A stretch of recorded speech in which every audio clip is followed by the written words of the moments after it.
always did in those days. I had a Bible, and I'd close my eyes and I'd pray, and I'd move the Bible around so I didn't know if it was upside down or how it was, and then I'd ask Jesus to give me the message, and the message was given.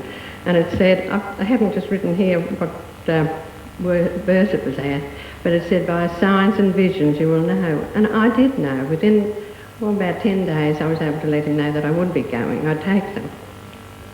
And the third time I won money in a competition. My daughter and I went to the Philippines.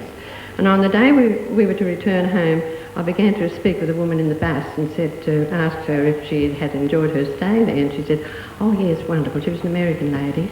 And but she said, I come here every 6 months. And suddenly just before I'd left Australia, I'd bought a book on psychic healers, only because in the particular page I opened, it said, mentioned a man that I had temporarily or occasionally seen and worked with.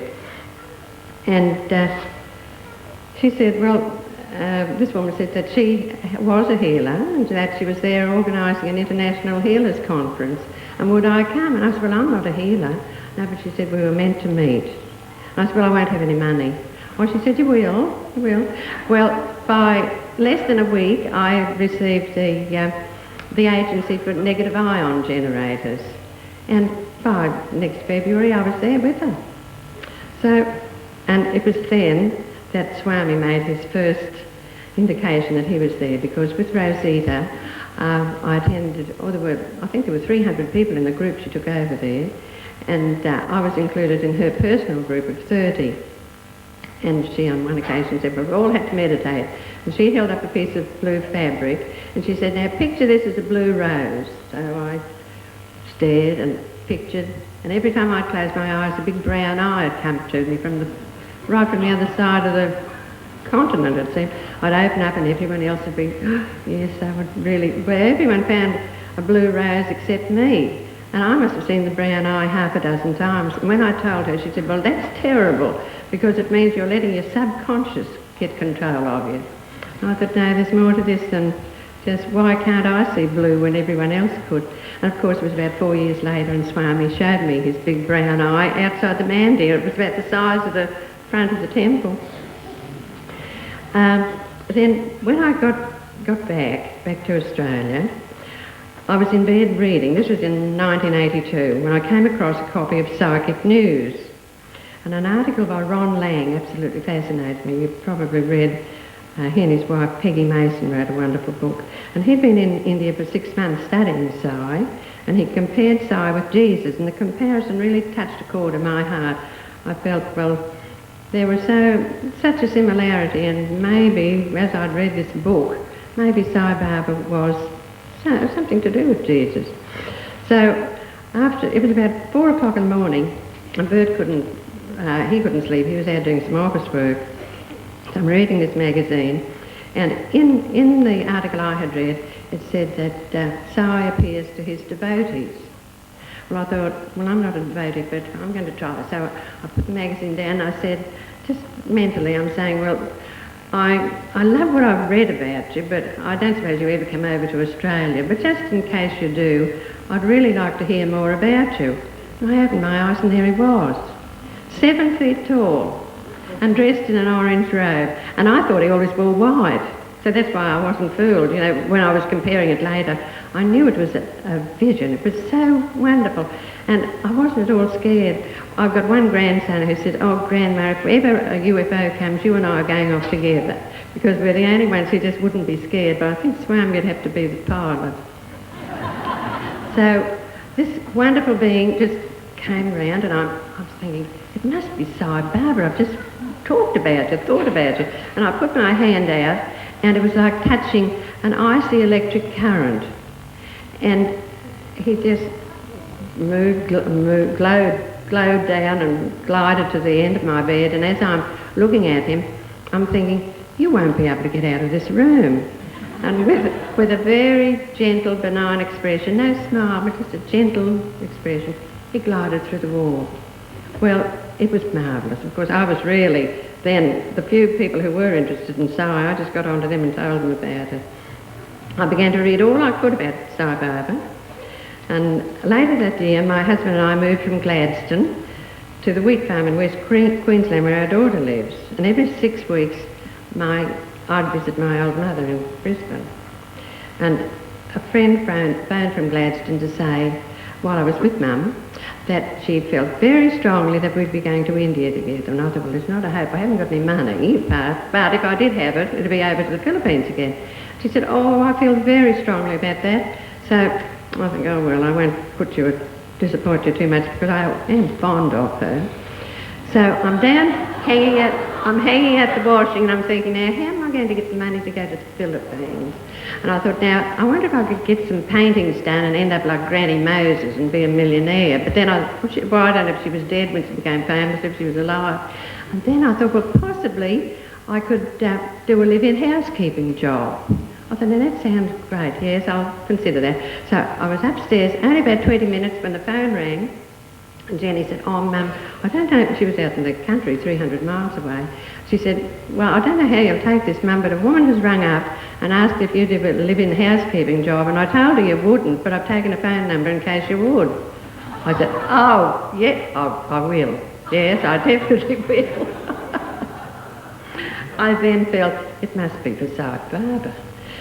So I've got here, oh, yes, right, and then, of course, I got to... oh no, I'm jumping a bit. Have we got enough time? I'll try and talk not quite as quickly as Jacob. And before I left for India, I had some wonderful experiences, and one of them is quite amusing. One night I was in bed reading. It was about 11:45, Bert was sound asleep, and I was reading, I forget, it was one of the Sai spiritual books. And I'm thinking, oh, I know I'm going to India. Now, I wonder if he's still here or if he's over there now. So I closed my eyes and I said, oh, please, Sai Barber, when I count to 3, will you knock in the corner over there? So, and this is up in the ceiling. And, of course, I closed my eyes and I counted 1, 2, 3, and nothing happened. And I was so disappointed. With a heartfelt wrench, I said, oh, Sai. And knock, knock, knock.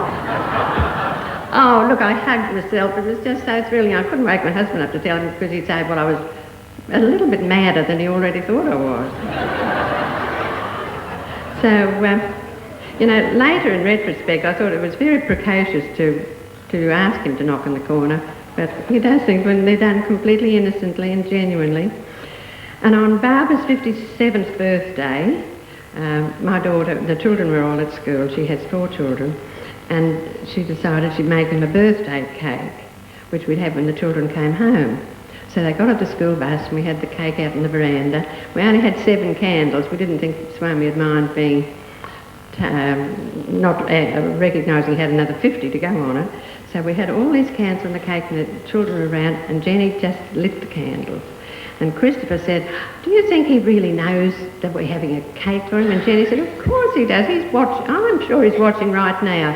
And the words had no sooner been uttered than those 7 candles went out together without a flutter, just... Well, you can imagine, this 8-year-old boy's eyes get as big as saucers, and he said, wow, he does listen then, doesn't he? He's everywhere.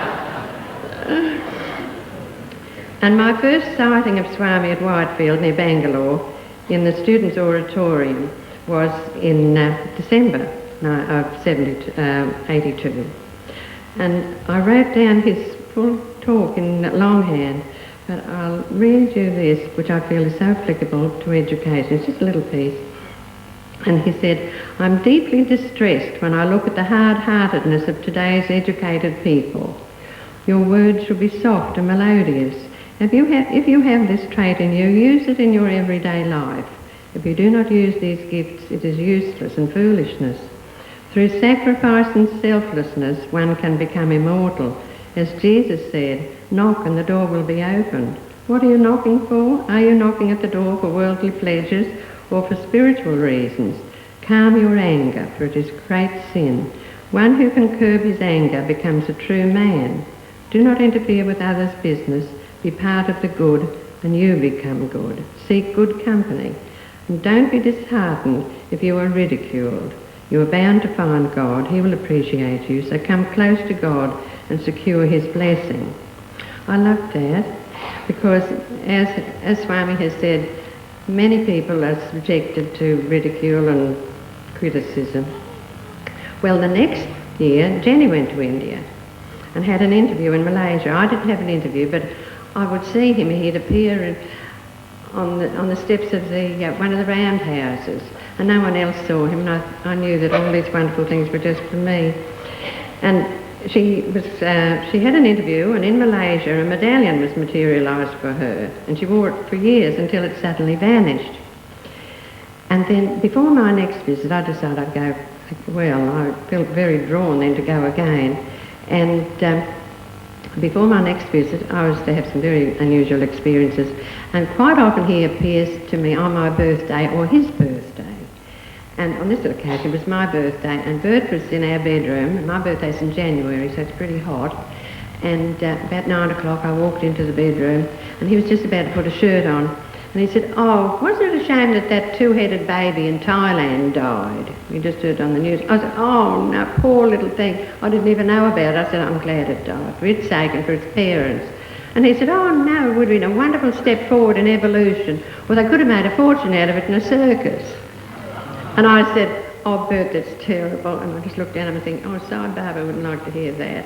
So he grabs his shirt and lets out a yell. He said, "There's a centipede on my shirt." And I said, "Oh, phooey, I bet it's an earwig." And he said, "I know the difference between a centipede and an earwig. This is 3 inches long," and he's shaking his shirt away. So when I tippy-toed over, and I didn't see it, but when we were sure it had gone, he put his shirt on. And I went over to Swami's picture, and I said, "Really, I'm scared of these things. I'd hate either of us to be bitten." And quite clearly, in a laughing tone, his voice came, always he speaks into this ear now, "There was no centipede." And I thought, "Oh, wasn't there?" But in case there was, I nearly used a bottle of Peebo to drown it. So I went over to Jenny and told her about it. She said, "Well, this was in January, and I was going to India in March." She said, "Well, when you get over to see Sai Baba, ask him." I said, "Well, people go 50 times and they don't get a chance to ask him anything." I said, "Well, anyway, I'll try." Well, I did get to India, and I went with the Gallaghers. And what was so amazing, we were there for 3 weeks and had 4 interviews. And the first question I asked when Swami says, "Any questions?" "Yes, will you tell me about the centipede, please, Swami?" "Oh, yes." "Yes," he said, "your husband." "Yes, your husband." And one thing, when I sent the telegram back home and said, "Guess who materialised the centipede?" Bert said to Jenny, "Yeah, guess who gave him all the news first?" But Swami said, "There was no centipede. You called to me." And husband thought he saw the centipede, and he goes like this, shaking the imaginary shirt that Bert did literally shake. So it still didn't convince my boy. And I'd have wonderful dreams, and Swami would tell me quite frequently before I got there, "Your next visit to me will be better than the first." And so it was. That's when I had the four interviews. Oh, and when I got home, Swami had asked me about my husband, and he said, "He's a good man, he likes an argument." I said, "Yes, he certainly does." He said, "Well, when he tells you that there's no God, tell him he's God. You are God, everything is God, for God is in the atom. And when he tells you that you're mad, tell him that's the best of all madnesses, God madness." So, at one of the interviews also, he said that he had appeared in a dream to him, and he said, "Oh, poor husband, poor husband." So it took me a couple of months to pluck up enough courage to ask Bert if he ever dreamt about him. I said, "Bert, do you ever dream about Sai Baba?" He said, "Why the devil would I dream about him? He haunts me."